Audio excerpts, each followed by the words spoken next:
Good morning. Please be seated. Thank you. Where do I begin? How are all you doing on a scale from 1 to 10?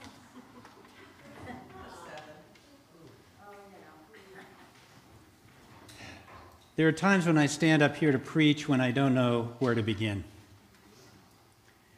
There is so much emotional suffering in the world, in our country, on our planet, and in our own hearts, that the task can feel daunting. After having just celebrated the freedom proclaimed on Juneteenth last week, this week the Supreme Court made some rulings limiting the freedom of women and expanding the freedom to have access to guns. There are profound fears about how this court could also reverse the rulings about marriage or LGBTQ rights. How does one stand here and offer any comfort in a time like this? Well, I can start by what seems like divine providence, by allowing the scriptures assigned for today to meet us. For it is clear that our challenges are nothing new. In this morning's readings, Paul writes the church in Galatia and says, "For freedom Christ has set us free. Stand firm, therefore, and do not submit again to a yoke of slavery. For you are called to freedom, brothers and sisters." So I stand here to remind us to stand firm. Are we living into our freedom? Are we letting anything get in the way of such freedom? And I don't mean just freedom out there. I'm talking about freedom in here. Because when we're consumed by anxiety, anger, despair, fear, the kingdom in here is assaulted. And if we have no peace in here, if we have no sense of justice in here, how do we spread that into a world that desperately needs it? Last week, the Episcopal Church began a new tradition which we as a church are going to incorporate Juneteenth into our cycle of celebrations. That's not a one-time deal. This is changing how we do business, if you will, in the Episcopal Church by acknowledging a message of freedom. But the story of the Emancipation Proclamation is haunting because even though the proclamation went into effect in 1863, it took over 2 years to reach Galveston, Texas. 2 years. It's a story about freedom not being mentioned, shared, actively communicated to the public. It's a story of something being law, having been proclaimed at the highest level, and yet it was repressed, denied, and actively and intentionally ignored. Such repression of the message of freedom is not new. One copy of the Slave Bible, first published in 1807, sits today in the permanent collection of the Fisk University Library in Nashville. It's a sliced and diced, almost unrecognizable version of the Bible that was to be used in worship by enslaved peoples in the British West Indies, carefully redacted to exclude all references to the Exodus from Egypt. No Moses, no burning bush, no Israelites fleeing slavery, no split sea, and no revelation at Sinai.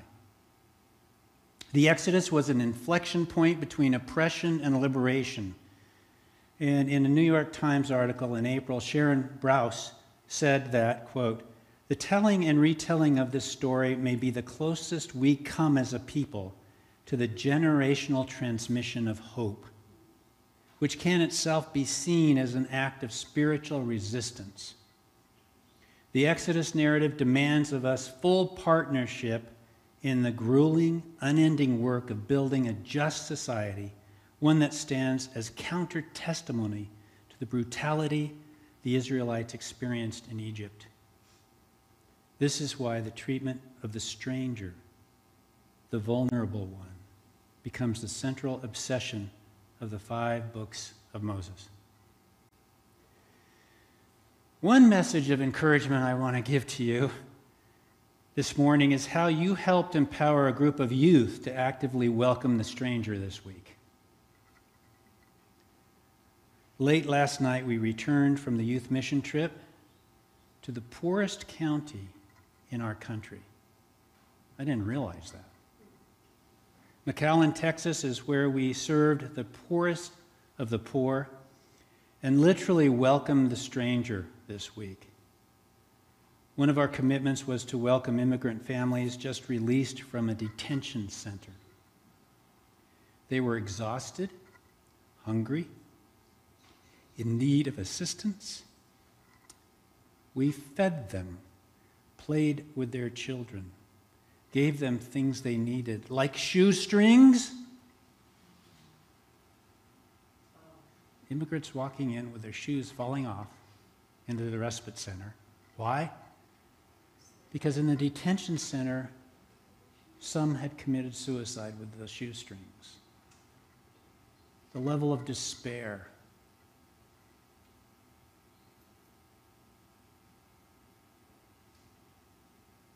Leading to that kind of action.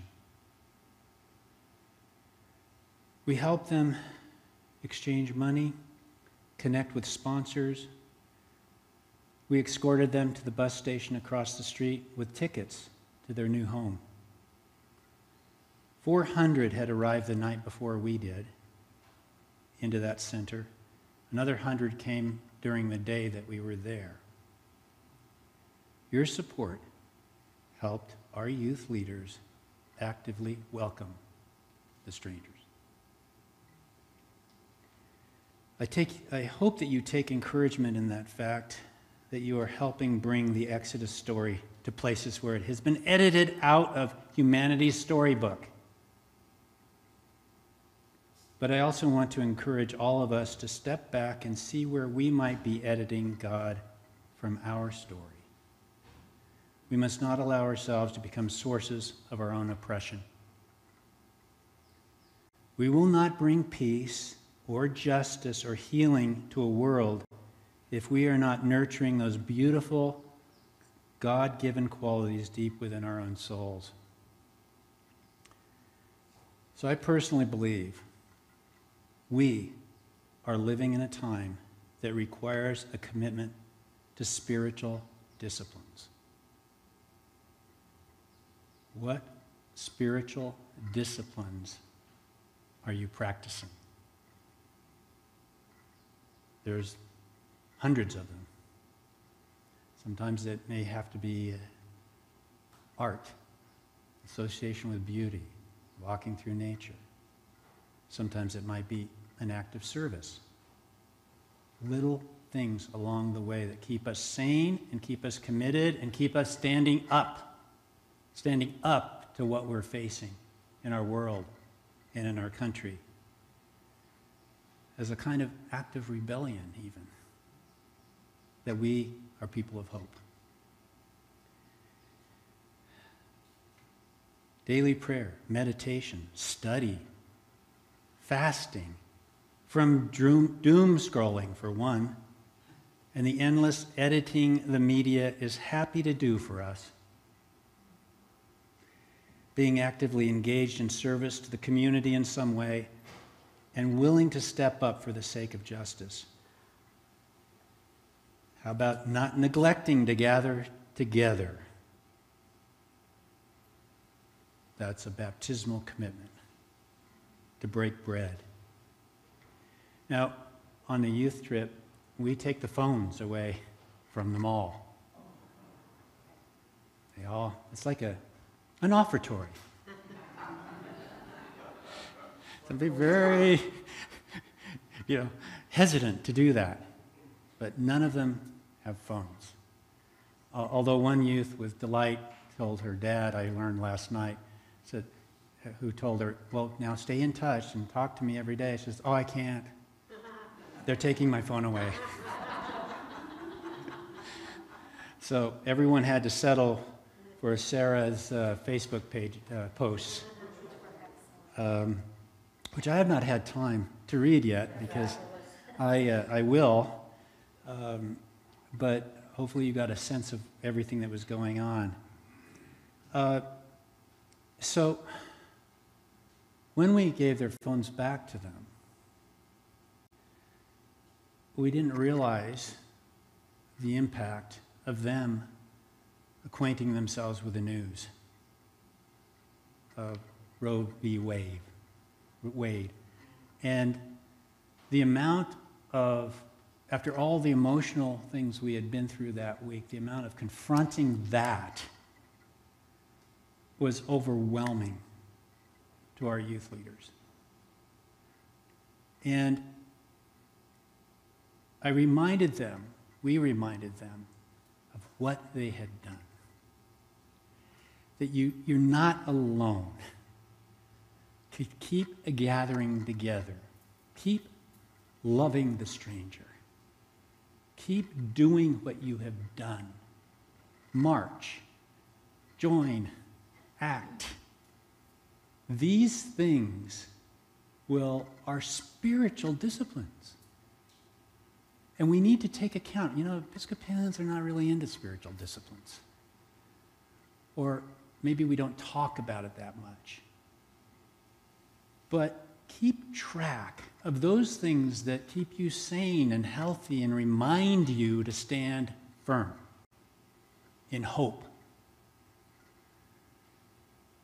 There's a lot more good in the world than there is bad. I believe that. And that goodness can be motivating for us, comforting for us, affirming for us. Build on the disciplines in your life. Think about what they are. They could be incredibly simple, but they bring some comfort and assert themselves in ways in our lives. I remember a book I read when I was, some of you may not know this story, but I was trapped in a COVID hospital in Italy for quite a while. And the thing that helped keep me sane was this memory of this book called Make Your Bed and Change the World by a general or somebody, I don't remember his name, but it's just a little short book. And he spoke about how the discipline of making his bed when he was in a trench or a cot or someplace in the world, maybe they were under bombardment, whatever it was, the simple act becomes rebellious. I will not be overcome by the chaos. I will do this simple act. And that's what I did every morning. Perfect bed. And it helped me. Some of us will start meeting this week, and every Wednesday at 8 a.m. right here. You're all welcome. We're going to practice mindfulness together. For 1 hour, from 8 to 9, we will read brief selections from Thich Nhat Hanh's book, You Are Here. Each followed by 5 minutes of silence, practicing what we hear. It was Thich Nhat Hanh who said that when we allow despair, anxiety, anger to overtake the kingdom of God within, we have made ourselves a battlefield and have lost our ability or power to change the world that seems to be a battlefield. How can we promote peace and understanding in a world if we do not have peace within us? And we have the capacity for that. All are welcome. as we gather together and begin this practice as a community. Paul says, "For freedom Christ has set us free. Stand firm, therefore, and do not submit again to a yoke of slavery. For you are called to freedom." He bases this, of course, on everything Jesus had proclaimed, that we are free. But it takes some discipline. You notice the other parts in the readings today, pretty disciplined, pretty determined, right? You get a call from God and you take your whole career and there your oxen are and your business and your livelihood, and then you feed people with that, and then you move on because you cannot go back. It's a lot of burning of bridges in this story. And what Jesus said, the level of commitment. We don't have to be perfect in that commitment, but it's something that is there to help us survive. Not just survive, but to thrive. When we embrace our own sovereignty, our own freedom, and our own God-given image that is within us. The kingdom is now or it's never.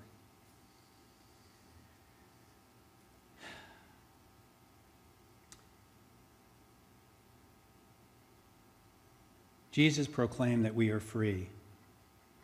Free from fear, free from anxiety, free from depression, free from anger, free from resentment. It is the new spiritual law established at the highest level. That's our law. Higher than any so-called Supreme Court. Let's not be the Galveston of spirituality. Slow to proclaim or live into the freedom that comes from a law higher than any human court. For the meditation today, I invite you to take your bulletins out. I just want you to read the psalm for today silently and ask yourself, what word, what phrase leaps out at you? And just spend some time with that phrase or that word.